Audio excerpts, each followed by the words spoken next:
토론.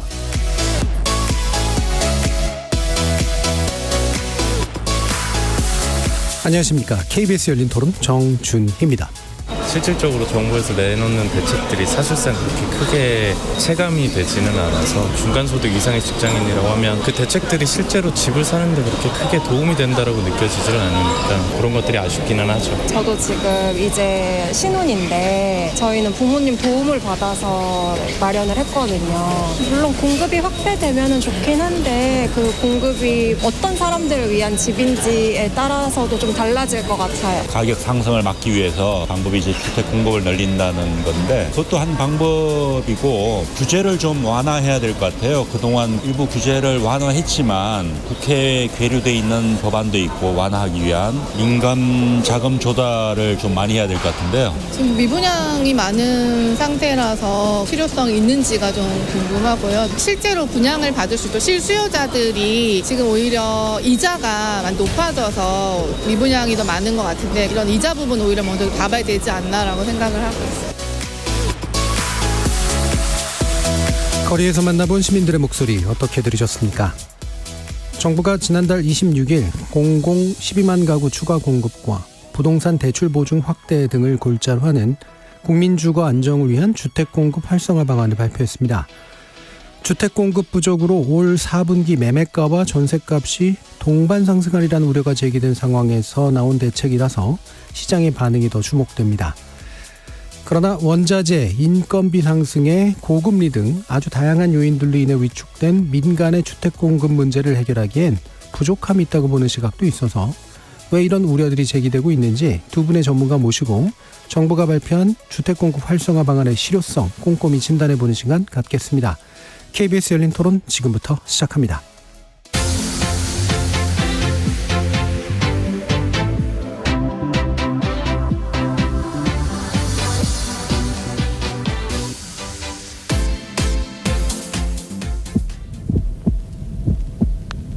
살아있습니다.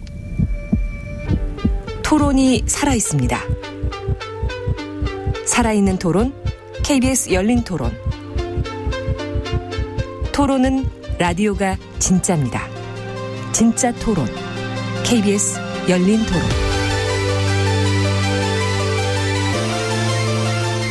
오늘 토론 함께해 주실 두 분의 전문가 소개해드리겠습니다. 참여연대 경제금융센터 실행위원이신 김남근 변호사 나오셨습니다. 네, 안녕하십니까. 이은영 대한건설정책연구원 연구위원 함께하셨습니다. 안녕하세요. 문자로 참여하실 분은 샵 9730으로 의견 남겨주십시오. 단문은 50원, 장문은 100원의 정보 이용료가 붙습니다. KBS 모바일 콩과 유튜브를 통해서도 무료로 참여하실 수 있습니다. KBS 일라디오의 모든 프로그램은 유튜브를 통해서도 함께하실 수 있으니 여러분의 많은 관심과 참여 부탁드리겠습니다.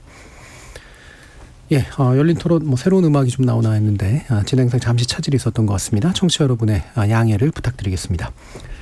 자, 지난달 26일에 정부가 주택 공급 활성화 방안을 내놓았습니다. 공공주택 공급 늘리겠다. 그리고 민간주택 공급은 활성화시키겠다. 이런 방향인데요. 어떻게 전체적으로 보고 계신지 김남근 변호사님 먼저 의견 주시죠. 지금처럼 이제 집값이 크게 떨어지는 시기에는 민간 건설사 입장에서는 이제 시장 상황을 주목해야 되기 때문에 공급을 늘릴 수가 없거든요. 예. 그래서 보통 이럴 때는 이제 공공의 역할을 늘려야 됩니다. 그래서 이 공공이 주택 공급을 늘리겠다는 것들은 이제 올바른 방향인데 문제는 이제 그 양도 지금 실질적으로 한 5만 5천 호 정도 늘리겠다는 것이어서 굉장히 작고 또 하나는 이제 그걸 책임져야 될 LH나 이런 데에 대해서는 조직을 축소하고 사업을 축소하겠다고 하고 있어서 LH 개혁 방안하고는 또 상당히 좀 모순되는 측면이 있어서 그게 실제로 실현될 수 있을까라는 이제 우려가 있고요. 민간 부분들은 이제 주된 내용이 PF 보증을 이제 그 허그의 PF 보증을 그 허그하고 주택금융공사의 보증을 10조 정도 늘려가지고 해결하겠다는 것인데 이거는 잘못하게 되면 민간의 부실들을 그냥 공공이 다 떠안게 만드는 우려가 있는 것이거든요. 실제로 올해 허그의 목표가 10조인데 지금까지 8월까지 허그가 한 게 한 3조 9천억밖에 안 됩니다.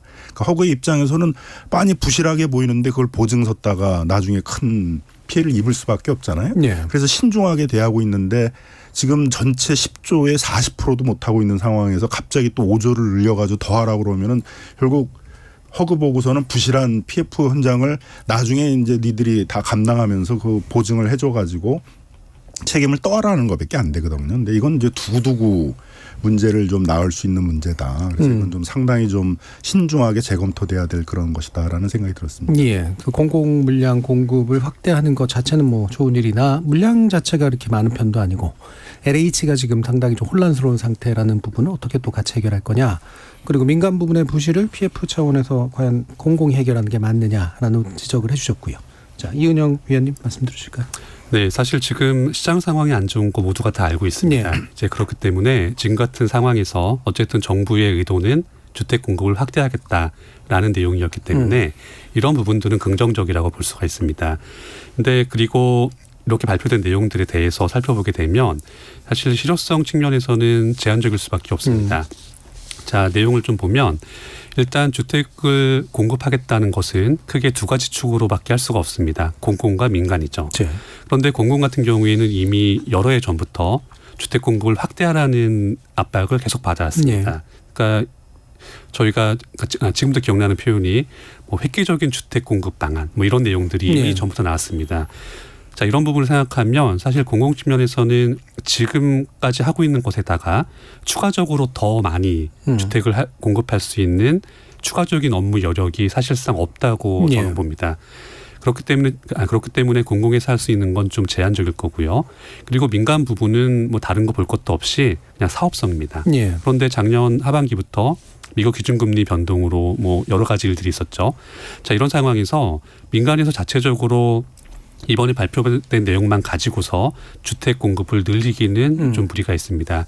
그렇기 때문에 전체적으로 종합을 하면 뭐 정부가 할 만한 의도와 정부가 할 만한 정책들은 충분히 내놓았지만 이제 지금 시기가 좀 좋지 않기 때문에 그 실효성은 좀 제한적일 것이다. 이렇게 평가할 수 있습니다. 공공이 감당할 수 있겠느냐. 그리고 민간이 이제 충분히 좀 유인을 제공받을 수 있겠느냐. 아무래도 제한적일 것 같다라는 이제 평가를 주셨는데요.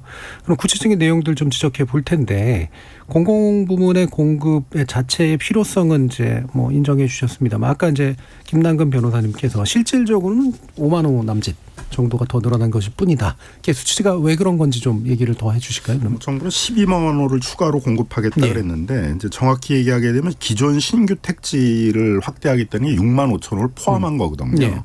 그래서 실제적으로 보게 되면 신규 택지를 늘려서 추가로 확보하는 건 2만 호인 거고 그다음에 기존에 이제 3기 신도시에서의 용적률을 높이거나 이제 녹지 비율을 줄인다는 거거든요. 공원이나 이런 것들을. 그러니까 좀 도시의 환경은 좀 열악해지겠죠. 그렇게 해서 한 3만 호 정도를 더 늘리겠다는 거고 그다음에 공공택지를 분양을 했는데 민간건설 회사들이 사업을 안 하니까 그걸 다시 환수해 가지고 5천 호 정도를 늘리겠다는 겁니다. 그래서 합치면 이제 5만 5천 호 정도를 늘리겠다는 건데 지금 같은 상황에서 공공의 물량을 늘리는 게 5만 5천 호밖에 안 되면 그건 이제 크게 늘렸다 이렇게 보기는 좀 어려운 거죠. 그래서 충분히 늘렸다 보기 어렵고 일단 문제가 되는 건 지금 LH가 사업계획 승인을 받아놓고도 착공을 안 하고 있는 게 2022년 말만 하더라도 5만 6천 호 정도 됐어요. 올해도 또 1,000호가 늘어나서 5만 7천 호 계속 누적되고 있거든요. 그러니까 그 LH 공공부터가 이제 사업계획 승인을 받고 착공을 지금 못 하고 있는 그런 이제 상황이라는 거거든요. 그러면 이제 여기서 추가적으로 공급을 늘리겠다는 게 결국 이제 뭐 인허가 물량을 늘리는 건데 인허가 물량을 늘려봐야 이제 착공을 못하면은 계속 실제적인 공급은 안 되잖아요. 그래서 이제 이 문제를 해결해야 되는데 이런 문제를 해결하지 않고 또 특히 이제 LH에 대해서 지금 조직 쇄신 방안을 보면 사업을 축소시키고 뭐 조직을 축소시키고 민간 참여를 확대하겠다. LH가 하는 그 공공사업에 민간한테 이제 그걸 많이 넘겨서 하겠다는 건데 넘겨받을 민간은 또 사업을 못 하고 있는데 자꾸 LH에 이제 조직이나 사업을 축소시켜 놓는 방향으로 가고 있으니까 이런 것들을 이제 감당을 해낼 수 있겠냐 그런 이제 우려가 든다는 거죠. 그래서 아까 이은영 위원님께서도 말씀해주신 이제 그 공공이 이걸 감당할 수 있겠느냐라는 부분이 이제 주로는 LH 사업의 혁신이라는 이름 하에 축소시키는 방향으로 이미 해놨기 때문에 생긴 문제가 일단 크다고 보시는 거죠.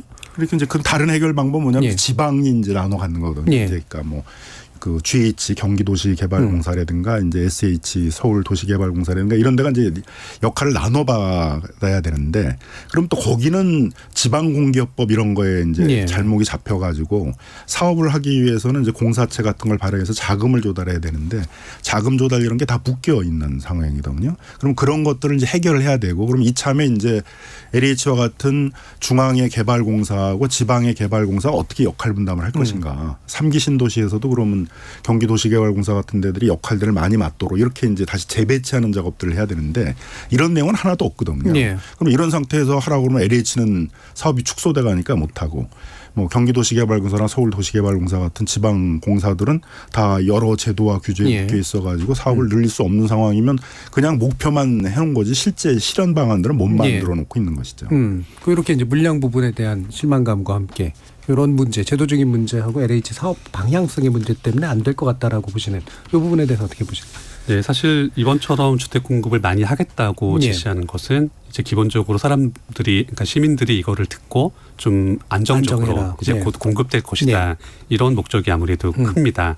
그런데 사실 저희가 이런 류의 얘기를 듣지 않다가 이번에 들었다고 한다면 효과가 꽤 있을 수도 있습니다. 그런데 저희가 최근 3년, 4년 정도만 짚어보게 되면 예. 이런 류의 얘기를 많이 들었습니다. 그리고 수치도 이거보다 많이 컸죠. 뭐 이렇게 100만 호, 예. 200만 호, 250만, 270만 이런 수치를 늘 들어왔기 때문에 사실 지금 제시된 수치가 그렇게 와닿진 않습니다. 이제 저도 그렇다고 한다면 아마 일반 시민분들도 그렇게 와닿지 않는 수치가 될 가능성이 있습니다. 그리고 이번에 발표된 내용들도 좀 조심스러운 내용들이 있는 것이 이제 3기 신도시에 대한 얘기도 나왔는데 이제 새로 발표되는 신규 택지는 뭐 거의 예상 가능합니다. 왜냐하면 네. 신규 택지라고 하는 것이 오늘 계획해서 내일 발표될 수 있는 게 아니기 때문에 기존에 발표되었던 대상지들 중에서 선정되지 않은 곳들이 이번에도 몇 개 찝힐 겁니다. 예. 뭐 그렇기 때문에 이건 별 문제가 없습니다. 그런데 이미 기존에 발표된 3기 신도시의 신규 택지에서 주택을 더 늘린다고 하면 방법은 두 가지밖에 없습니다. 기존에 계획한 것보다 집을 더 높게 짓는다든가 즉 세대수를 증가시키는 거죠. 이렇게 하든가 또 한 가지 방법은 기존에 다른 용도로 계획된 부지를 주택용지로 바꾸는 겁니다. 예.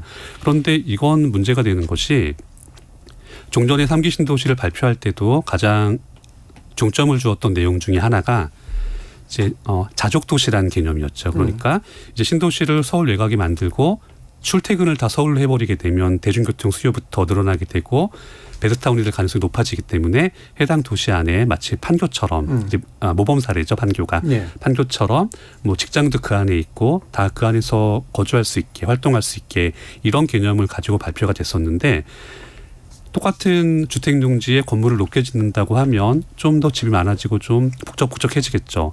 근데 이 기존의 다른 용도로 계획된 부지를 집으로 만들게 되면 이게 자족도시를 표방하던 목표에서 베드타운으로 갈 가능성이 있습니다. 그렇기 때문에 이 부분은 좀 더 조심스럽게 접근할 필요가 있습니다. 예. 그러면 이제 아까 또 나온 얘기 중에서 그 김남규 변호사님께서 이제 그 지방공사가 좀 나눠 가져야 되는데 제도적으로 묶여 있다. 근데 이번에 이제 보면은 패스트트랙 방안에 공공주택 타당성 검토 면제 방안 요게 이제 일부 들어가 있긴 한데 요거로는 부족하다 이런 생각이십니까? 일단 지금 그 타당성 검사를 면제해버리면 이제 가장 문제가 되는 건 지방의회가 이제 그나마 그걸 감독을 해서 예. 또 이게 막 남용되면 안 되잖아요. 지방 도시공사들이 새로운 사업들을 한다 그러면서 이제 불필요한 사업을 또 많이 해서 예산 낭비를 하면 안 되니까 타당성 검사는 지방의회가 계속 이제 감독을 하게 겠죠. 근데 문제는 사업을 하기로 했는데 예를 들면 LH 같은 경우는 자본금의 뭐 5배까지 공사채를 발행할 수 있게 이렇게 되어 있어요. 그리고 자본금도 많잖아요. 근데 지방공사들은 자본금도 적은데 또 지방공기업법에 이 부동산을 개발하는 공기업과 일반 공기업과 다 똑같이 예. 공사채를 발행할 수 있는 규모를 제한해 놨거든요.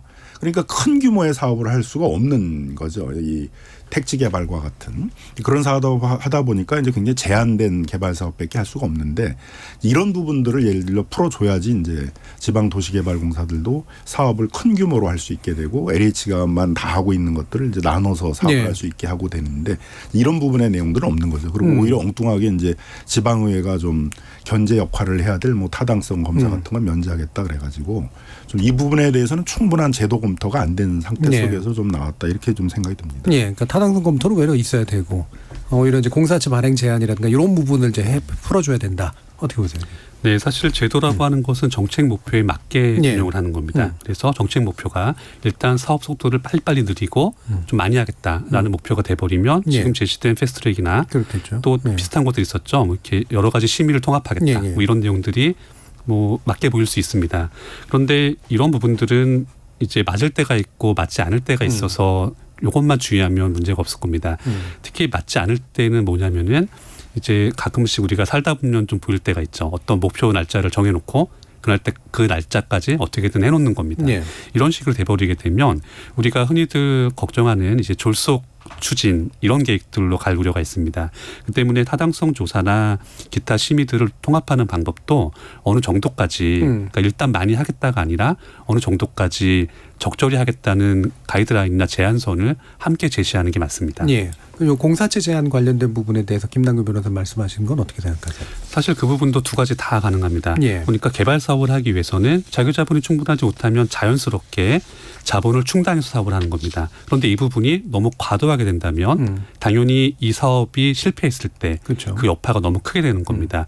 그래서 이런 부분들은 저희가 좀 이런 얘기도 좀 다 맞진 않을 수 있지만 기본적으로 보증을 이용하는 게 가장 적절합니다. 그러니까 어떤 지방 공기업이 사업을 진행하고 했을 때 이런 사업에 대해서 일정 수준 보증이나 뭐 재보험 같은 식으로 처리하는 거죠. 네, 뭐 지방 정부가 됐건 이런 걸 할 때 받아주는 것이 없다고 하면 이건 너무 위험성이 큰 겁니다. 그런데 충분히 이 정도까지 받아줄 수 있다라고 하는 범위가 된다면은 그 정도 수준을 진행할 수 있는 사업이라고 볼 수 있습니다. 예. 요 보증 부분에 대해서는 어떻게 보세요?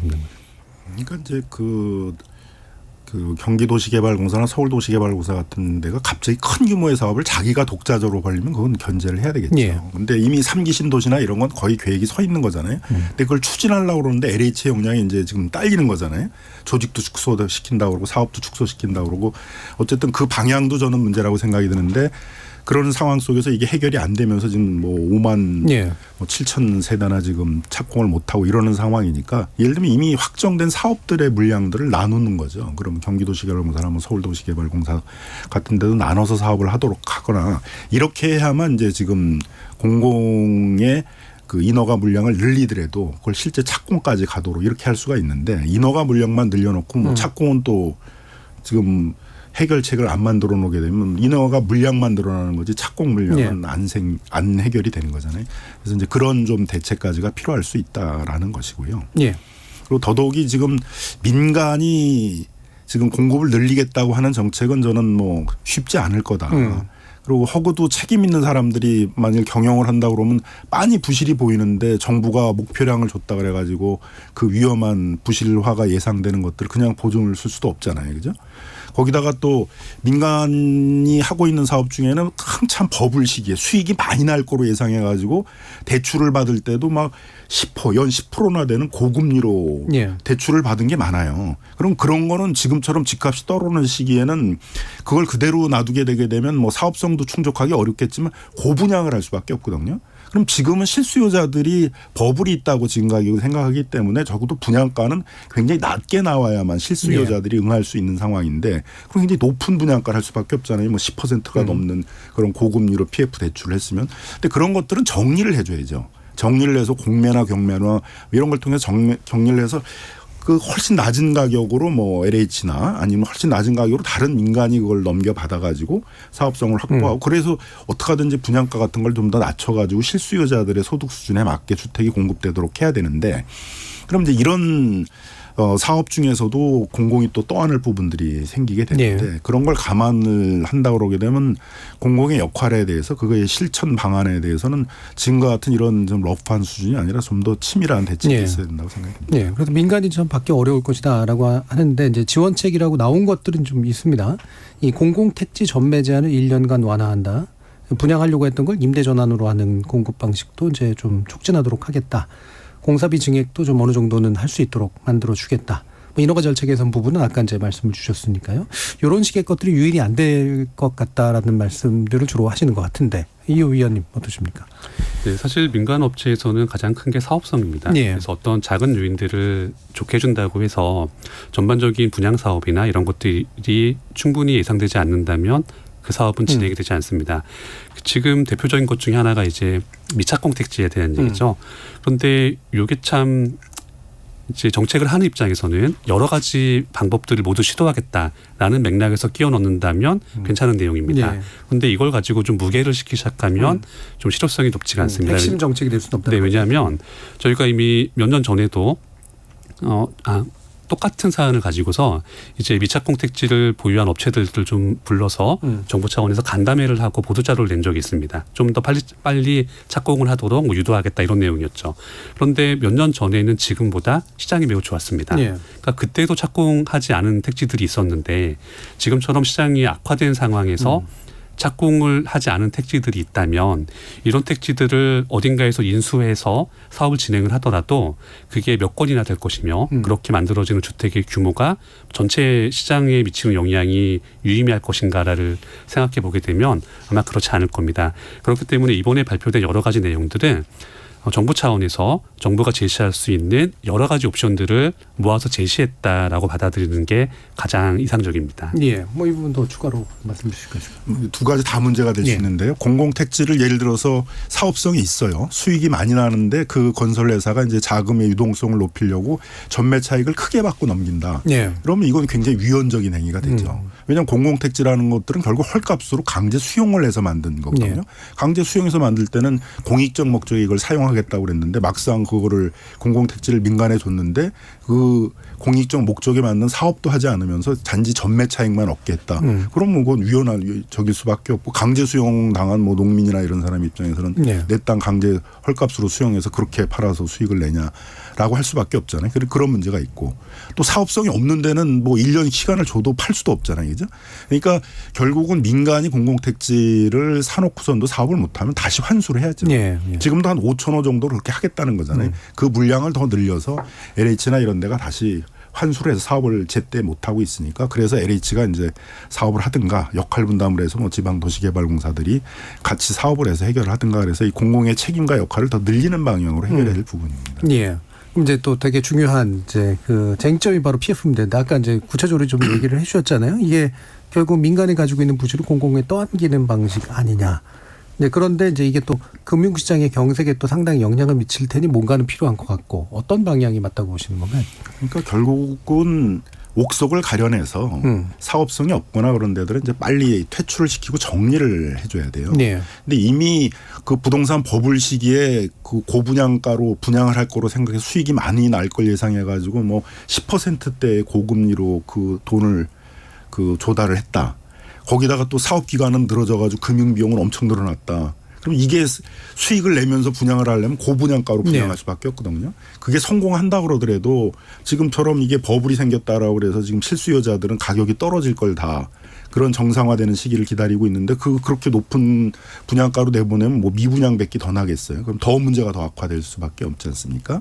그러면 그런 데들은 이제 뭐 경매나 공매 같은 걸 통해서 그 택지들이 이제 좀 더 저렴한 가격으로 뭐 민간이나 아니면 뭐 공공이 그걸 그 경락을 받아가지고 사업을 하도록 해야지만 새로운 사업성이 생기고 또 실수요자들의 그런 수요에 맞게 적정한 가격, 부담 가능한 가격으로 이제 분양 같은 걸 할 수 있게 되기 때문에 정리를 해야 되는데 이걸 살려주겠다고 이제 정부가 나서가지고 공공보고 보증을 서라고 그러면 그 위험을 결국 다 보증이 떠안는 게 되고 그렇게 해서 가봐야 이제 뭐 미분양 나는 거고 그 미분양 난 거서 돈을 회수 못하면 결국 허가 다 물어내야 되잖아요. 허그의 첫 번째 사업은 우리나라가 다 선분양 제도를 하고 있기 때문에 분양하는 회사가 부도가 날 경우에 그 분양 보증을 해주는 게 첫 번째 사업이고 그다음에 이제 그 전세에 대해서 전세 보증금 보증이라는 것도 또 몇 년 전서부터 이제 떠안게 됐잖아요. 그렇죠? 거기서 지금 부실이 많이 났어요. 뭐 조 단위에 지금 부실이 났기 때문에 자본금도 늘리는 상황인데 거기다가 원래 그 허그라는 공익적 사업의 목적에 맞지 않는 PF 대출 보증까지를 지금 서게했는데 그것도 제가 보기엔 10조라는 것도 어마어마하게 많이 했는데 그걸 또 15조로 늘려서 하라. 허구도 또 바보가 아니기 때문에 정부가 10조라는 목표를 줬지만 실제 올해 한 거는 3조 9천억을 했다고 그러는데 그중에서도 그냥 원래 했던 거 대환해 준 거 한 1조 5천억 같은 거 빼면은 한 2조 6천억 정도밖에 안 한 거예요. 거기도 정밀히 검사를 해보니까 이건 떠안으면 안 된다 그래서 신중하게 대응하고 있는데 여기서 갑자기 10조에 그 25%밖에 못 하고 있는 상황인데 거기다가 5조를 더 얹은 다음에 이제 하라 그러면 결국은 부실 사업장 너희들이 그냥 보증 예. 서가지고 떠안아라는 얘기밖에 안 되고 결국 이 정권 끝나고 다음 정권에서 이제 또 허그가 누가 이런 걸 보증서라고 그래가지고 이거 다 이렇게 예. 부실하게 허그를 만들어놔가지고 여기가 부실하게 되면 선분양제도 하에서 분양 보증도 못하게 되면 아파트 공급도 못하게 되잖아요. 결국 다음 정권으로 그냥 폭탄을 넘기는 것밖에 안 되기 때문에 이건 좀 국회 차원에서도 좀 철저하게 논쟁을 해가지고 예. 좀 다시 바로잡을 필요가 있는 정책이다라고 예. 보입니다. 그때 뭐 수사를 하거나 이러진 않을까요? 수사하겠죠 그때는. 알겠습니다. 이게 그래서 상당한 무리가 있을 수밖에 없는 그렇죠. 정책이다. 무리한 정책이죠 이건. 이렇게 보시는 건데 일단은 그래서 두 가지 논점이네요. 하나는 옥석 가려야 된다. 그래서 어느 정도는 이제 감당하고 이제 그 버릴 건 버려야 된다는 거고 다른 한 가지는 허구에 대한 부당한 부담 이런 거 지우면 안 된다 이런 얘기시니까 한번 더 들어보죠. 사실 그 부분은 지금도 이미 그렇게 되고 있는 것 같습니다. 왜냐하면은 그러니까 이제 사실 그 PF라고 하는 게 이제 일반인들이 잘 접할 일이 없는 것뿐이지 사실 사업장이 많습니다. 그러니까 이제 PF라고 하는 게 그 사업 안에 미래 가치를 보고 돈을 빌려오는 거기 때문에 뭐 범위를 넓게 생각을 하게 되면 이제 길가에 가다가 보이는 작은 빌딩들도 다 일종의 PF라고 보시면 무리가 없습니다. 네, 네. 그러니까 전국에 산지에 있는 그 많은 사업장들을 정부가 구제하는 건 현실적으로 불가능합니다. 그리고 구제를 한다고 한들 실질적인 업계의 체감 효과는 전체 업계가 체감하는 것이 아니라 지원을 받은 그 사업장만 체감을 하는 겁니다. 그러니까 몇 군데를 지원한다고 하더라도 전반적인 업계 분위기는 달라질 게 없는 겁니다. 그 때문에 작년이나 지금도 보게 되면 이제 방향이 똑같죠. 그러니까 이제 흔히 말하는 우량 사업장들, 그러니까 시장상, 그러니까 원래 저기는 괜찮은 사업장인데 단지 전체적인 시장 분위기가 좋지 않아서 좀 안 좋아진 곳들, 이런 곳들을 중점적으로 지원을 하고 있고 또 하나는 규모가 좀 커서 이제 여기가 좀 문제가 생기게 되면 좀 나중에 여파가 좀 너무 큰 곳들 저희가 사례를 하나 봤죠. 그 작년하고 올해에 그 서울 동쪽에 있는 모 아파트 단지를 본 적이 있습니다. 이제 그런 경우에는 뭐 이런 지원보다도 분양가를 높여주는 방식으로 처리를 했죠. 그래서 그런 사업장들 중점적으로 이루어지기 때문에 뭐 지금 이렇게 발표가 난다고 해서 그러니까 정책이 나왔다고 해서 뭐 여기에 대해서 큰 여파는 없을 걸로 보이고요. 다만 이제 한 가지만 주의를 하면 되는 겁니다. 이제 저희가 한국식으로 얘기를 할 때 안 좋은 뉘앙스를 가지는 게 뭐 밀어내기 뭐 이런 단어가 들어가면 안 좋은 내용이죠. 그래서 지금 PF 보증에 대한 내용도 금액을 정해놓고 밀어내기 이런 식으로 강제를 하지 않는다면 뭐 자생적으로 우량 사업장 중심으로 해서 지원이 이루어질 걸로 보입니다. 그리고 지금 이루어지는 PF 보증 같은 경우도 100%를 해주는 게 아닙니다. 주택 같은 경우에는 뭐 허그나 뭐 주택보증공사 같은 식으로 나눠서 뭐 사업장마다 사업 종류에 따라서 뭐 도시재생 사업인지 뭐 신축 아파트인지 이렇게 따라서 뭐 50에서 뭐 7, 80% 정도 이 정도 범위로 보증을 해주기 때문에 그 부분도 따지고 보면은 그렇게 문제가 될 것 같지는 않습니다. 그럼 지금 이제 그 PF 정상화 펀드가 2조 원 규모를 조성한다는데 이게 어디서 나오는 돈이며 이 돈은 충분하지는 않을 것 같은데요. 정부가 말하는 방향하고는. 네네.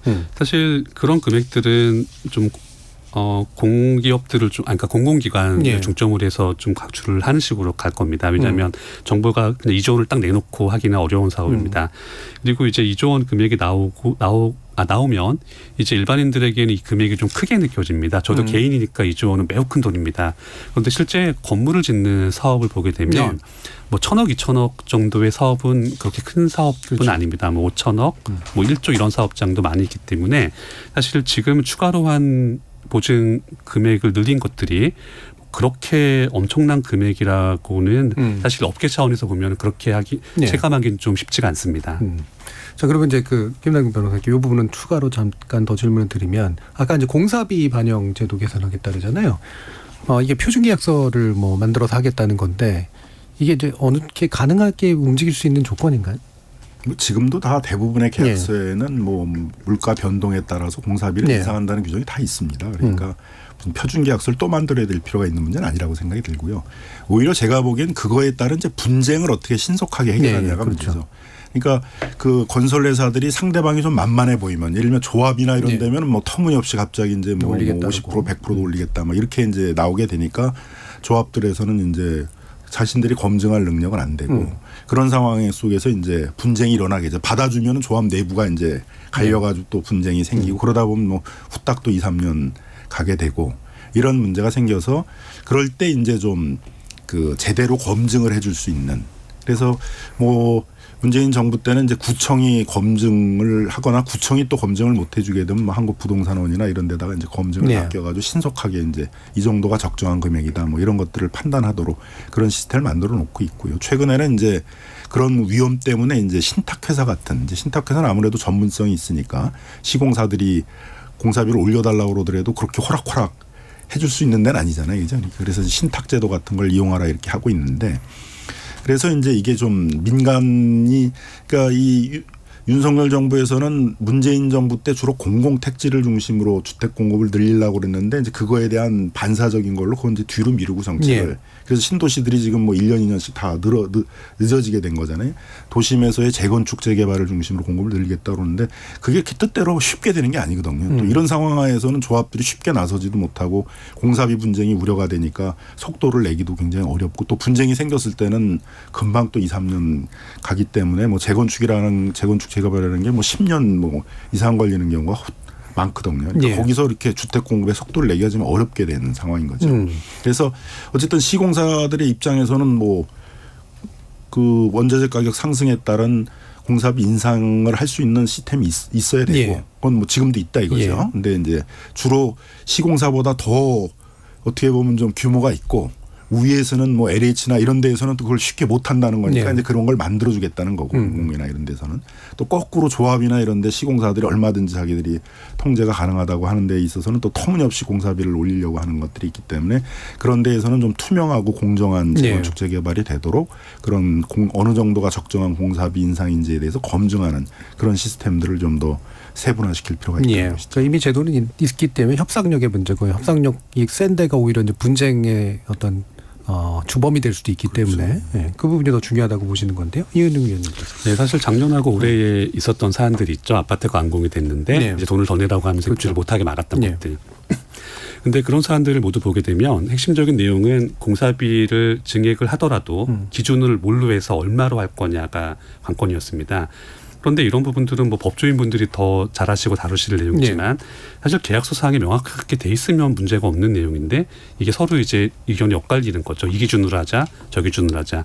그런데 이게 왜 이렇게 됐나를 보게 되면 사실 코로나 사태 이전에는 이런 문제가 심각하지가 않았던 겁니다. 그러니까 계약할 때 뭐 이 정도만 해놔도 별 문제 없이 진행이 됐던 건데 이제 코로나 사태가 퍼지고 몇 년 지나면서 여러 가지 요인들로 해서 공사에 들어가는 비용들이 올라갔습니다. 그렇죠. 그러니까 이제 종전에 있던 계약 조건대로 그냥 설렁설렁 했다가는 서로 감당이 안 되는 상황이 왔기 때문에 분쟁이 된 겁니다.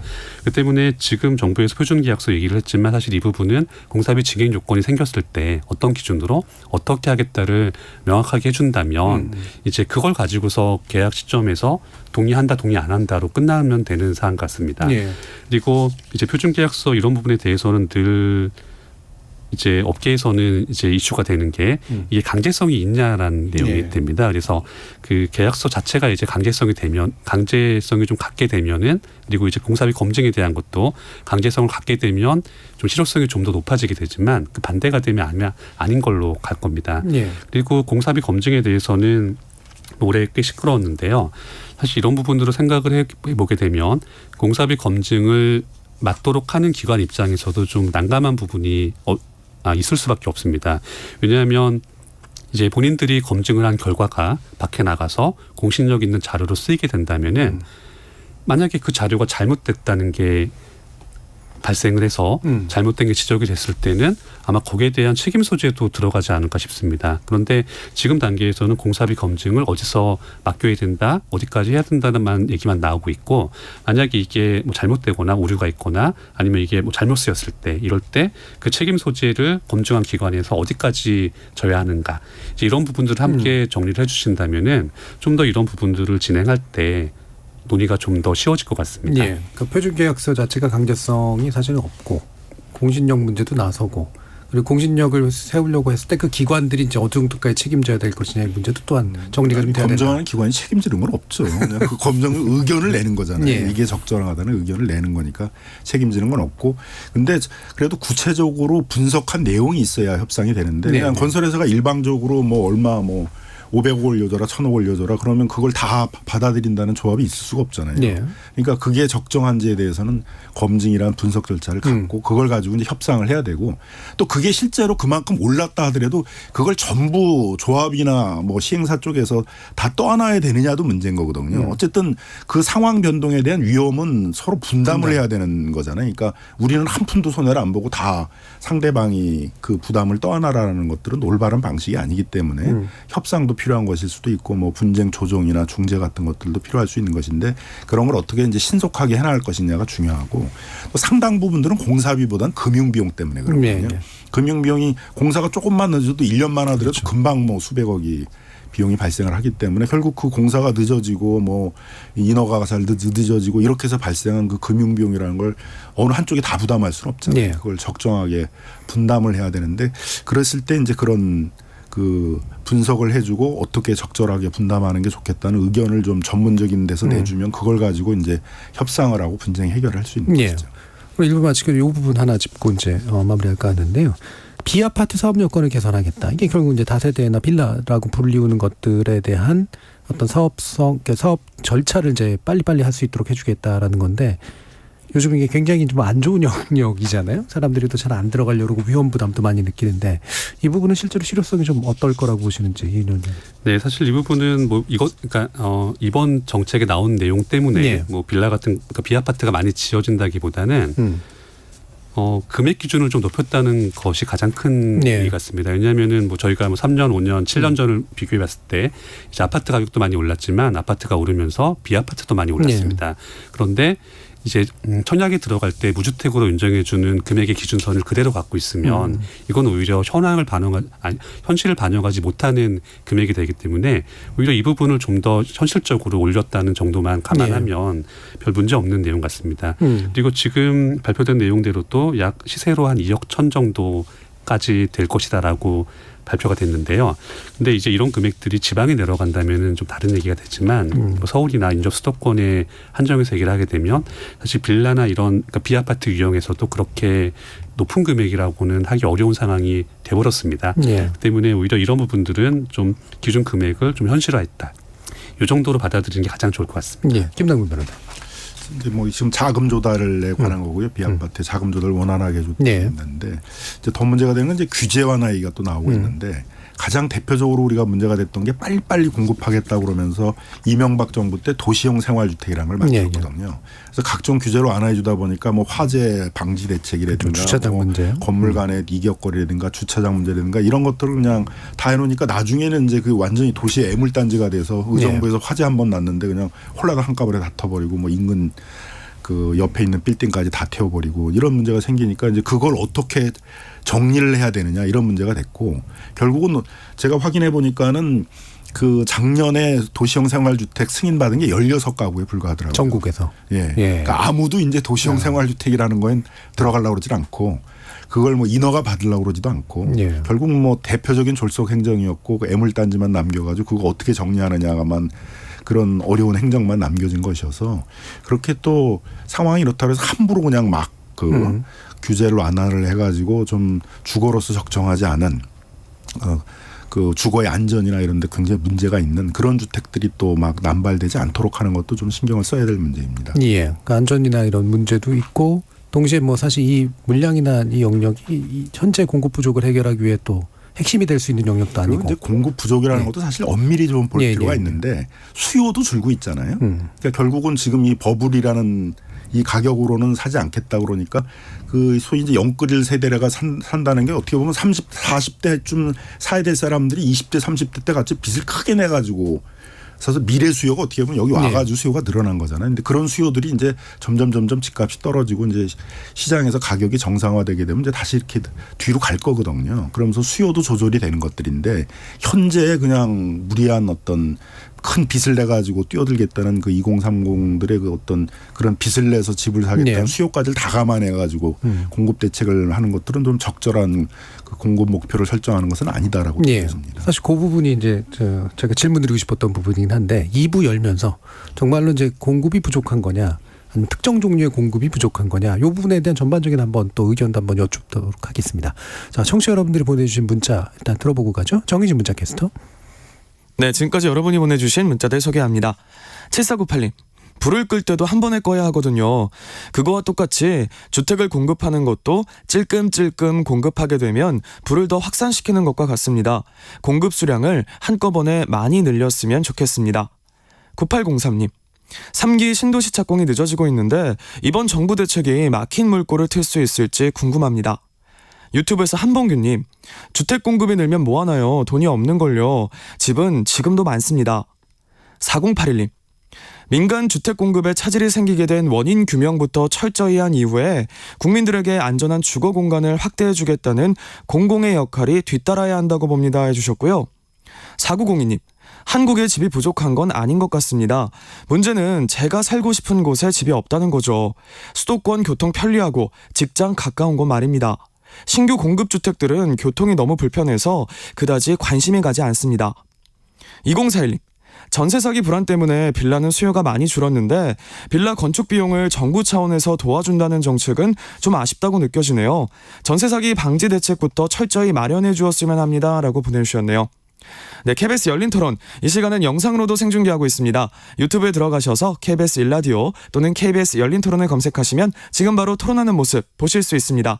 방송을 듣고 계신 여러분이 시민 농객입니다. 계속해서 청취자 여러분들의 날카로운 시선과 의견 보내주세요. 지금까지 문자캐스터 정의진이었습니다. 토론은 치열해도 판단은 냉정하게. 복잡한 세상을 바꾸는 첫걸음은 의외로 단순할지도 모릅니다. 평일 저녁 7시 20분 당신을 바꾸는 질문. KBS 열린 토론 정준희입니다. KBS 열린 토론 참여연대 경제금융센터 실행위원이신 김남근 변호사 그리고 이은영 대한건설정책연구원 연구위원 두 분과 함께 주택 공급 관련된 정부 대책 더 분석해 보도록 할 텐데요. 일부 말미에서 이제 의문을 제기해 주셨던 김남근 변호사님 말씀을 받아서 현재의 이제 집값이 약간 들썩이는 게 이제 공급 부족으로 인한 현상이냐, 그리고 이것에 의해서 나온 대책으로서 이제 공급 부족이라고 하는 게 도대체 어떤 종류의 공급 부족이냐, 이 부분에 대해서 이은영 위원님 한번 말씀 좀 먼저 주실까요? 네, 사실 공급이라고 하는 게 집 개수만 갖고 얘기할 수는 없습니다. 왜냐하면 사람들이 선호하는 집, 이 정도면 살 수 있다라고 하는 집들 기준으로 얘기를 해야 되는 거기 때문입니다. 자, 이제 그런 기준으로 생각해 본다면 사실 세대가 바뀌었습니다. 그러니까 저희 윗세대, 부모님 세대에서는 이제 신혼부부가 단칸방에서 시작하는 게 이상하지 않은 세대였습니다. 근데 지금은 뭐 영화도 있고 드라마, 유튜브 이런 것들 보면서 사람들의 눈높이가 올라갔습니다. 그러니까 지금 시기에, 지금 시대에 적어도 신혼부부가 뭔가를 시작한다고 한다면 예전보다는 좀 더 좋은 집을 요구를 하는 겁니다. 그리고 당연히 그런 집의 요건에는 입지도 들어가는 거겠죠. 그러니까 아무리 내부가 깨끗한 빌라라고 하더라도 뭐 어두운 골목길 안에 있다던가 이러면 다 비선호하는 집이 되는 겁니다. 자, 그런 맥락에서 본다면 분명히 공급이 충분하지는 않은 것 같습니다. 그리고 저희가 작년에 다른 일을 하다가 이제 서울과 전국에 이제 건축물의 노후도를 좀 봤었는데 의외로 20년, 30년 된 건축물의 비율이 적지 않습니다. 주택도 마찬가지입니다.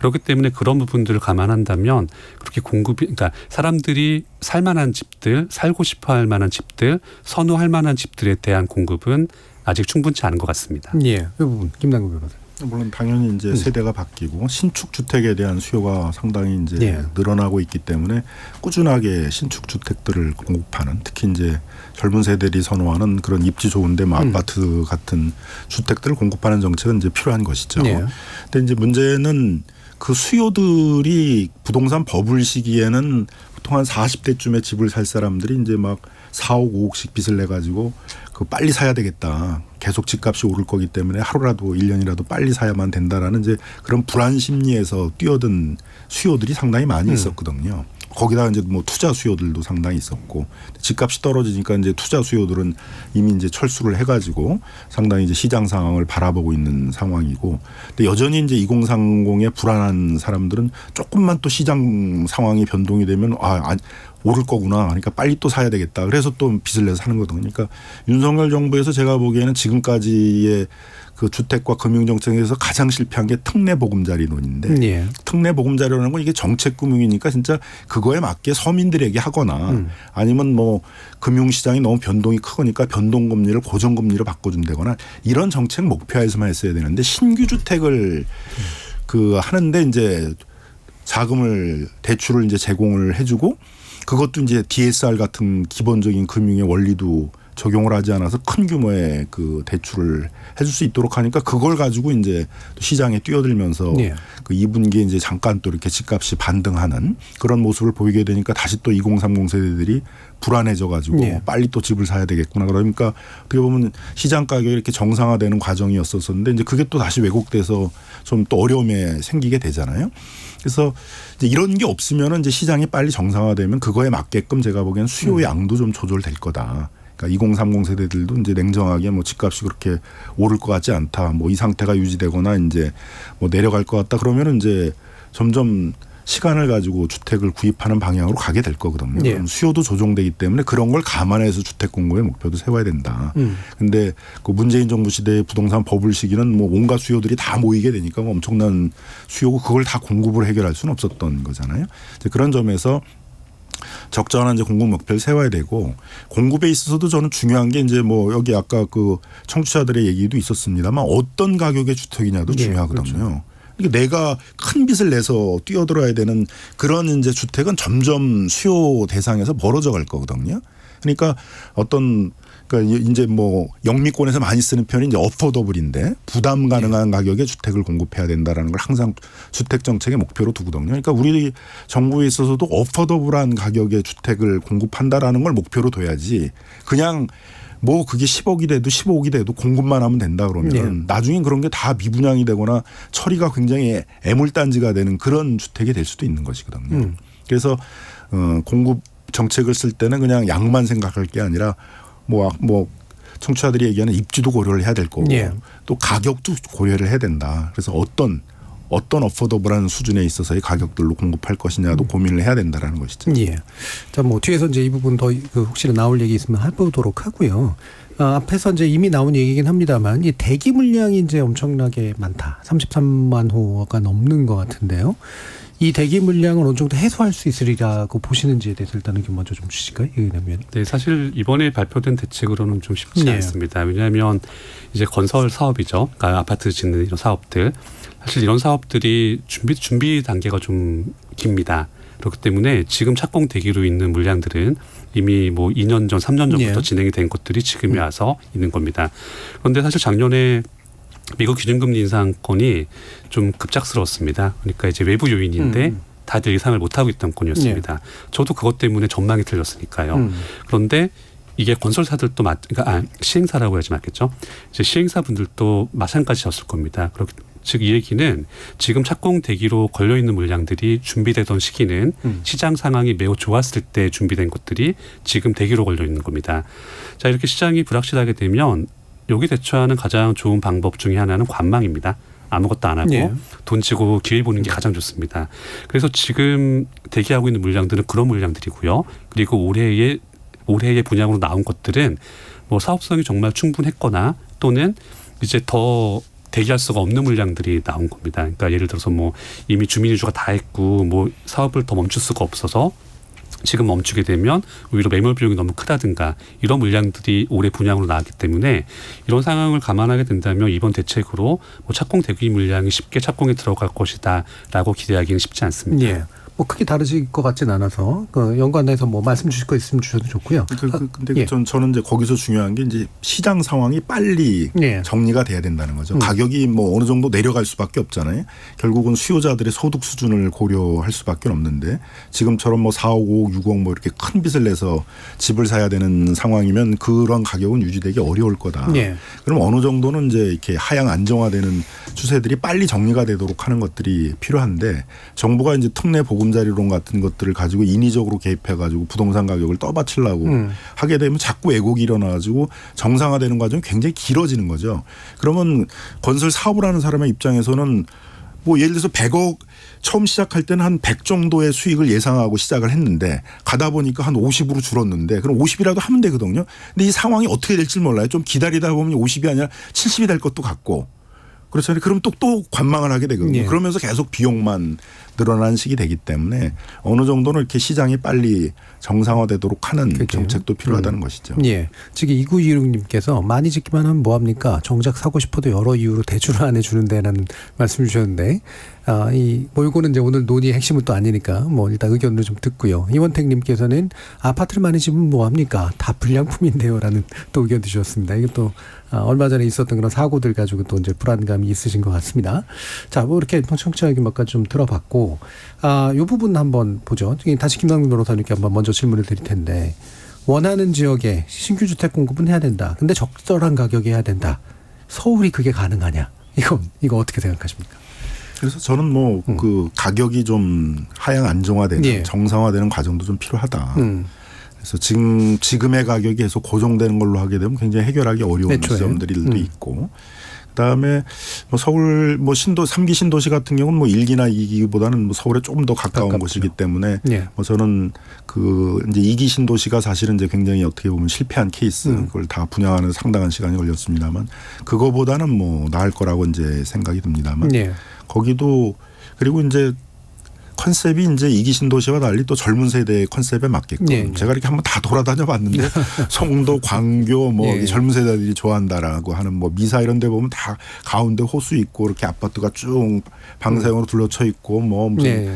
그 최신의 어떤 레스토랑 같은 거 있고 이제 어떤 딱 컨셉들이 있거든요. 이제 그런 거를 감안해 가지고 이제 설계가 되어 있기 때문에 저는 이제 그런 것들이 이제 공급이 되면서 해결돼 나갈 것이다라고 이제 생각이 듭니다. 근데 시간이 필요한 거죠. 예. 그 시간 과정 속에 시장 가격들도 좀 정상화되는 과정이 있어야 되는 거고 또 지금의 2030 세대들이 이제 너무 이 정부 정책에 대한 신뢰가 다 무너져 버리니까 엄청 불안하잖아요. 그러니까 뭐 빚을 많이 내더라도 일단 뛰어들어야 된다는 생각들이 이제 뭐 지금 앞에 계신 분도 빚만 내게 해주면 난 뭐 무조건 뛰어들겠다라는 건데 그분의 나중에 인생이 어떻게 될지는 모르잖아요. 그 빚 예. 갚는데 거의 인생을 다 바쳐야 될 수도 있으니까 그런 세대들이 이제 조금씩 이제 뒤로 수요가 좀 가고 그러면서 제가 보기엔 좀 시장은 정상화되지 예. 않을까 생각이 듭니다. 예. 그러니까 애초에 이제 시장이 값이 좀 더 떨어져야 이제 서울도 어느 정도 감당 가능한 가격이 될 거고 그나마 3기 신도시는 그나마라도 좀 가능성이 있어 보인다.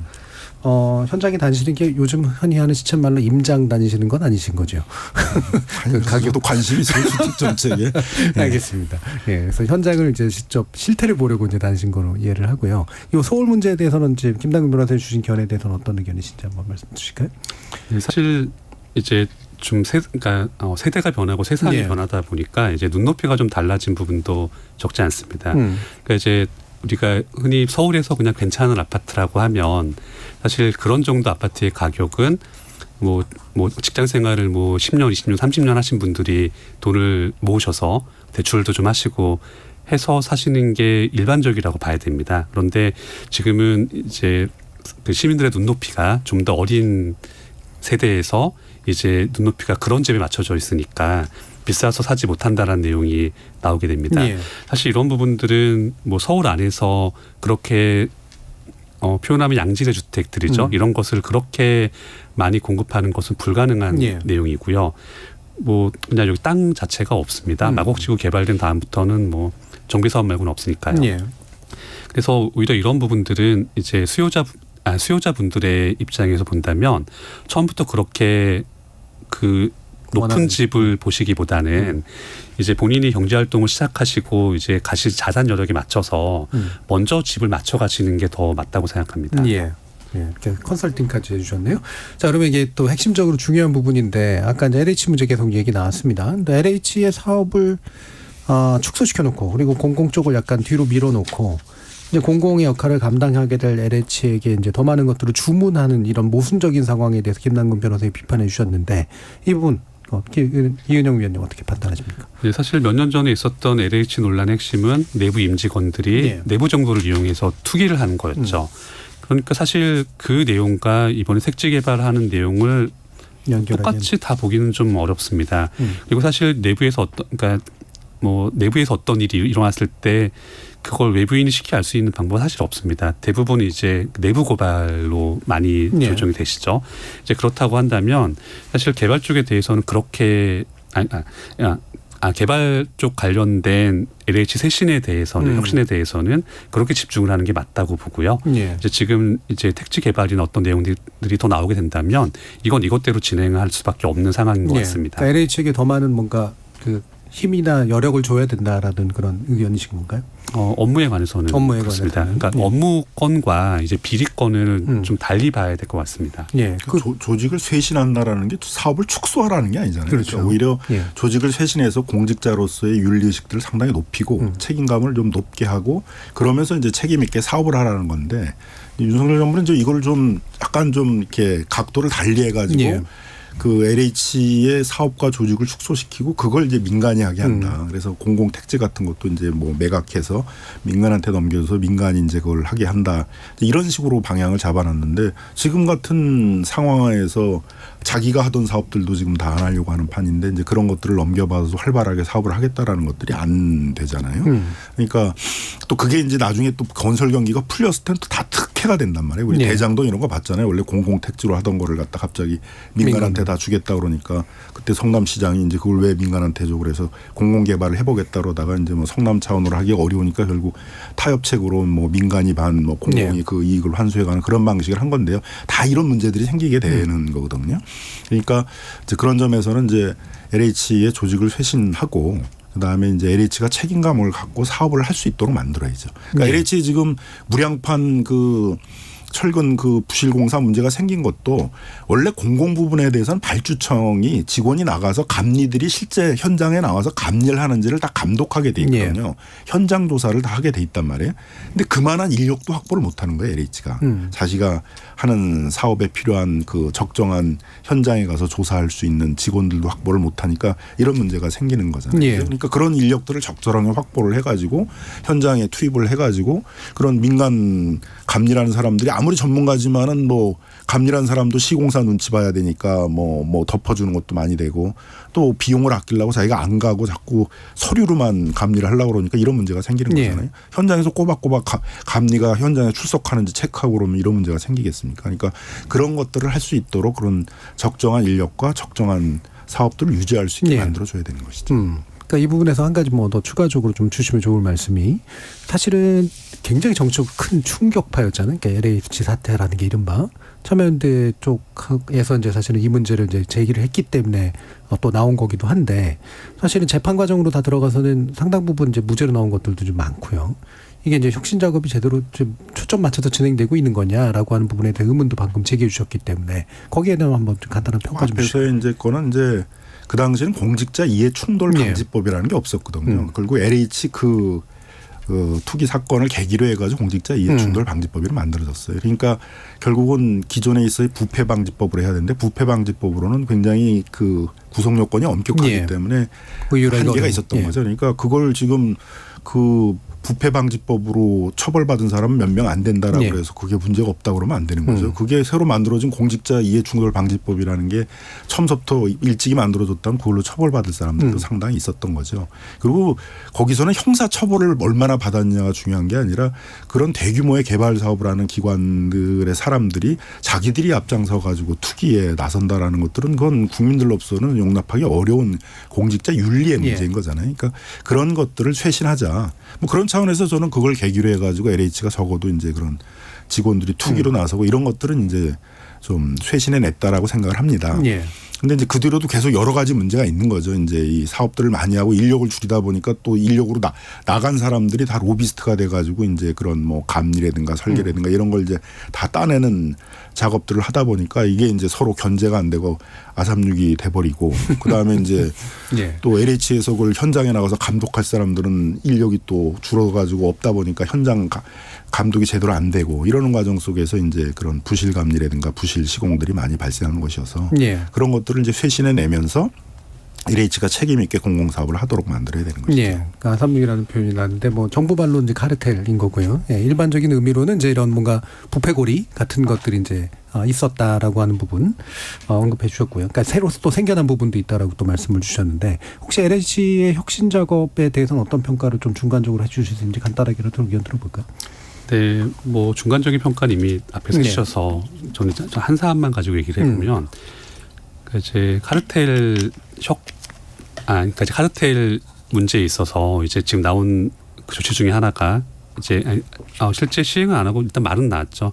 정관 있는 업체는 배제하겠다. 예. 이렇게 나오셨는데 사실 이건 좀 맞지 않습니다. 왜냐하면 이제 사람들이 정년퇴직을 하시든 일반적인 퇴직을 하시든 뭐 이직을 하시든 이제 본인이 일하시던 분야나 연관 분야에서 재취업을 하는 건 자연스러운 겁니다. 그런데 이제 이제 이분들이 재취업을 하신 다음에 이것이 이제 전 직장의 재직자들과 어떤 뭔가를 하셨느냐 이런 부분을 제재하는 것이 아니라 예. 단순하게 이직하신 거를 가지고 제재를 한다고 하면 사실 이런 부분들은 실효성이 높지가 않습니다. 예, 행위를 제재해야 되는데 네, 그냥 맞습니다. 가능성을 제재해 버리는 식으로. 네네. 예, 알겠습니다. 자, 그러면 지금 분양가 인하에 관련된 기대감도 좀 있는데 실제로 그런 효과가 있을 거라고 보세요, 김남국? 지금 같은 방식은 어렵겠죠. 예. 그러니까 정부의 목표 자체를 이제 시장이 정상화되면서 수요자들이 기대하는 가격은 굉장히 떨어진 가격으로 네. 분양이 되는 걸 기대하고 있다는 것들을 직시하고 그렇게 분양가를 낮출 수 있는 방안들을 이제 모색을 해야 되겠죠. 그런 점에서 보면 PF를 이제 뭐 자꾸 이제 퇴출이라고 얘기하는데 퇴출이 아니라 정리를 시키는 거죠. 사업을 못하게 하는 게 아니라 그걸 경매나 공매나 이런 걸로 이제 정리를 해가지고 그 가격을 이제 낮추게 되면 뭐 당연히 이제 거기서 그 원래 시행사라든가 그 금융기관 같은 거 일부 손실을 보겠지만 그 땅의 가치 자체는 떨어지게 되잖아요. 그죠? 그러면 그 이제 낮은 뭐 지금 공사비보다 더 가격의 비중을 크게 차지하는 것들은 분양가의 비중을 차지하는 건 땅이거든요. 예. 땅값. 땅값의 거품을 상당히 이제 빼내는 작업들을 하게 되게 되면 저렴하게 갈 수가 있는 거죠. 그리고 그걸 이제 예를 들어서 공공이 하게 되게 되면 분양가 상한제 같은 게 적용이 되게 되니까 훨씬 가격을 낮춰서 공급할 수 있기 때문에 지금은 가격도 굉장히 중요한 거다. 다들 불안해가지고 뭐 가격이 뭐더라도 뭐 빚만 많이 내게 해주면 무조건 사겠다라는 그런 광풍이 부는 시대는 아니기 때문에 이제 냉정하게 거래를 할 거기 때문에 그런 어포더블한 가격, 부담 가능한 그런 적정한 가격에 분양 가격이 책정될 수 있도록 하는 정책도 정부가 중요하게 생각을 해야 된다. 근데 예. 윤석열 정부에서는 이제 그런 관점이 빠져버린 것 같아요. 가격에 대해서는 뭐 본인들은 관심을 두지 않는다는데 그렇게 해가지고는 문제 해결하기가 어렵다. 실제 분양가 인하를 기대할 만한 것들은 오히려 이제 제대로 안 하고 있기 때문에 이 기대는 좀 허망한 기대다라는 말씀이신데 허망한 건 아닌데 저는 결국 그렇게 갈 거라고 생각이 듭니다. 네, 이제 결국은 갈 건데 결국은 뭐 국토교통부도 뭐 모르진 않을 거 아니에요. 예. 수요자들이 어떤 생각을 하고 있는지 가격도 굉장히 중요시하면서 거래에 임하고 있다라는 것들이 확인되게 되면 그 가격에 대해서도 적정한 가격이 세계 어느 나라도 주택 정책을 할 때 그 어포더블 부담 가능한 그 가격들이 책정되도록 하는 건 다 중요한 정책의 요소를 하거든요. 우리나라 국토교통부만 그런 걸 무시하고 행정할 수는 없을 거라고 생각이 듭니다. 그러면 결국 그런 정책으로 초점이 맞춰져 갈 거라고 생각이 듭니다. 예, 그래서 분양가 인하 효과가 정말 나려면 어떻게 해야 되나와 함께 지금 3기 신도시 입주 늦춰지면서 이제 주변 주택 가격이 올라갔잖아요. 그럼 이게 이제 결국은 분양가에도 영향을 미치지 않겠냐는 우려도 있어서 같이 한번 말씀 주실까요? 사실 분양가를 크게 낮추긴 어렵습니다. 예. 왜냐하면 이제 인위적으로 가격을 통제하고 한다면 가능한데 이제 기본적으로 인근 시세와 너무 가격 차이가 크게 벌어지게 되면 이게 그러니까 청약을 받으신 분들만 그 이익을 가져가시게 됩니다. 그렇다고 해서 여기다가 얼마를 환수하겠다라는 내용을 하면은 이게 더 복잡해져 버리죠. 그래서 결국에는 이제 아파트 자체가 특히 이제 이 문제가 사전 청약에서 많이 발생을 하고 있는데 왜냐하면 분양가가 확정되지 않은 상태에서 분양을 해버렸으니까요. 이런 부분들은 어쩔 수 없다고 생각을 합니다. 그리고 오히려 시장 가격을 더 왜곡시키지 않으려면 이제 어느 정도 인근 시세 변동한 것과 맞춰서 가는 게 맞다고 생각합니다. 그리고 만약에 어떤 지역에 아파트가 쭉 공급이 돼서 이제 이 공급 물량으로 인해서 인근 시세에 영향을 미치고 가격이 하락한다고 한다면 그 다음에 거기서 추가로 공급되는 아파트들은 분양가가 자연스럽게 더 내려갈 수 있을 겁니다. 예. 지금 8686님께서 이제 좀 전문적인 의견을 주셨는데요. 민간 개발 관련 기관 연구자이신데 정부 발표 없기는 실망한 분위기다라고 말씀 주십니다. 전 정부의 규제로 공급이 축소되어 집값이 올랐다는 문제의식에 기반해 이번 정부의 부동산 정책이 나왔다고 보는데 8월 인허가량이 5,479호로 역대 최저입니다. 인허가에서 준공까지 2, 3년 시차가 있다고 볼 때 국민 주거 안정 과연 될까요? 지금은 수요도 없고 금융비용이나 건설업과가 올라서 분양가가 낮아질 여지는 적습니다. 정말로 시장에서 필요로 하는 정책이 무엇인지 경청했으면 좋겠습니다. 라는 말씀 주셨는데요. 이게 이제 이런 이게 뭐랄까 절차를 좀 이렇게 간소화하면서 문제를 해결해야 되는 부분이 이제 제대로 됐느냐라는 것과 함께 동시에 좀 장기적인 시야에서 공급을 해줘야 되는데 그 부분은 지금 계속해서 엇박자가 나고 있다는 지적이신 것 같은데 어떻게 보시나요? 그래서 일단 이제 그 분양가 문제에 있어서는 그 주변 시세라는 게 고정돼 있는 게 아니잖아요. 그것도 변동이 된단 말이에요. 부동산 버블이 한참 높아질 때는 이제 주변 시세가 다 이렇게 버블이 되니까 당연히 분양가도 뭐 높아질 수밖에 없고 분양가에도 버블이 생길 수밖에 없는 점들이 있는데 이제 어느 정도는 그게 뭐 내려갈 수밖에 없을 거라고 생각이 듭니다. 결국은 그 수요자들에 있어서의 소득 수준이나 이런 걸 고려하지 않을 수가 없거든요. 그러면 이제 그것 주변 시세라는 것도 어느 정도 정상화 과정을 밟아갈 테니까 그런 걸 고려해서 이제 분양가를 책정하게 되면 뭐 어포더블한 부담 가능한 그런 수준으로 내려올 수 있는 것들이죠. 그러니까 그것도 좀 긴 호흡에서 보게 되게 되면 뭐 분양가가 내려갈 여지가 없다 이렇게 단정할 수는 없는 이제 문제라고 보여지고요. 또 정부로서는 그런 노력을 해야 된다. 개발하는데 그리고 금융 비용이나 이런 게 너무 과도하게 들어가 가지고 가격이 높아지지 않도록 하는 또 그런 과도하게 금융 비용이 많이 들어간 것들은 이제 PF 같은 걸 정리를 해줘 가지고 금융 비용의 버블 같은 것들을 이제 빼주는 그런 작업들을 하면은 얼마든지 낮출 수 있다라고 생각이 들고요. 그 다음에 결국은 이렇게 딱딱 시장 상황에 맞춰 가지고 일정한 물량이 매년 공급되는 것들이 굉장히 어려운 거죠. 그렇죠. 뭐 어떨 때는 몰리다가 어떨 때는 이제 좀 줄어들다가 하는 것들이 있는데 사업 승인을 받고 한 물량들이 그냥 사업을 포기해버리고 착공이 안 될 가능성이 있나? 저는 우리나라에서 그런 예는 없었다고 봅니다. 결국은 조금은 늦어져도 사업 승인 받고 이런 것들은 결국은 다 착공으로 갈 거거든요. 그런 걸 뭐 정부가 조금 더 개입해서 노력을 하게 되게 되면 다 갈 거니까 그래서 뭐 사업 승인을 받은 것들이 다 착공을 못 해가지고 공급이 뭐 엄청 부족해져가지고 그 공급 부족 때문에 뭐 집값이 크게 나중에 오를 거다 2, 3년 후에 그렇게 되지는 않을 것이라고 생각합니다. 이 부분은 어떻게 보세요? 네. 사실 지금 상황이 뭔가 사업을 하기가 어려운 상황입니다. 그래서 인위적으로 뭔가 하기가 쉽지 않기 때문에 인허가 물량이 감소했다는 것 자체가 그냥 그걸 반영한 겁니다. 그런데 지금 상황 자체가 작년 나오는 늘 똑같은 내용입니다. 미국 기준금리가 나오는데 지금은 이게 알파와 오메가입니다. 이것 빼놓고는 얘기를 할 수가 없는데 이게 전적으로 외부 요인이기 때문에 국내의 정책 변화를 어떻게 한다고 해서 이 외부 요인의 영향을 모두 상쇄할 수가 없습니다. 그 때문에 오히려 지금은 시장이 안 좋은 상황에서 인허가나 착공 물량이 감소하는 걸 자연스럽게 받아들여야 되는 거지 이 부분을 인위적으로 개입을 해서 늘리겠다고 하면 그게 오히려 더 시장을 왜곡시키게 됩니다. 그래서 이게 개발 쪽으로 많이 필요하신 분들의 입장에서는 이제 정부 개입이나 뭔가 좀 더 물량을 늘려야겠다는 생각들을 하실 수 있겠지만 이제 그렇지 않고 전반적인 시장을 보게 된다면은 지금 같은 때 인위적으로 개입해서 물량을 늘리고 집값이나 어떤 가격들을 떠받치겠다라는 행위가 되는 것 자체를 더 주의해야 됩니다. 그러면 뭐 남은 시간이 애매하긴 합니다만 한 30, 40초 정도씩 혹시라도 좀 부족했다 싶으신 부분에 대한 말씀 들어볼까요? 그러니까 정부는 지금 대기 물량들은 또 생각을 안 하고 있는 거예요. 그럼 인허가를 안 받았다고 해서 지금 아무런 그 주택 공급을 할 수 있는 땅이 없는 게 아니잖아요. 이미 주택 공급을 하기 위해서 뭐 택지로 마련돼 있는데 아직 실시 계획인가라는 그 인허가가 안 난 데들도 있고 정비구역 같은 경우에 있어도 정비구역으로 지정이 되거나 했는데 아직 사업계획 승인까지는 안 나고 있는 데들도 있고 한 거니까 그거는 이제 어느 정도 시장 상황이 좀 정리가 되고 그 시장에 대한 분석이 안정적으로 되는 시점에 있어서는 그런 물량들도 다 인허가 물량으로 나올 것이라고 생각이 들고 또 인허가를 받았는데 착공을 미루고 있는 것들도 다 이제 착공으로 나올 거라고 생각이 듭니다. 그럼 어느 또 몇 년 후에는 또 그 인허가나 착공들이 또 몰리는 시기들이 있을 것이라고 생각이 들고요. 그런 걸 어쨌든 정부는 꾸준히 한다라는 그런 이미지를 이제 주면은 그 수요자들도 그거에 맞춰가지고 너무 불안감을 가지고 이제 큰 빚을 내고 뛰어드는 이제 이런 행위들을 하지 않으면 시장은 좀 정상화될 것이라고 생각합니다. 한 20, 30초 정도. 네, 사실 시장이 항상 안 좋지는 않습니다. 이러다가 좋아지기도 하고 시장이 변합니다. 그런데 사실 전 정부에서 부동산에 관련된 규제들이 좀 과하게 강화된 부분이 있기 때문에 이번 정부에서는 이런 부분들을 완화하겠다, 정상화하겠다라는 얘기를 하고 있습니다. 예. 그래서 오히려 그런 정상화를 정책 측면에서 하기에는 지금처럼 시장이 안 좋을 때가 오히려 최선입니다. 왜냐하면 몇 개 한다고 해서 집값이 팍팍 오르지는 않으니까요. 예. 그래서 그런 부분들을 감안한다면 이번에 발표된 대책 말고도 앞으로도 연관된 예. 규제 완화들이 꾸준하게 나왔으면 좋겠습니다. 알겠습니다.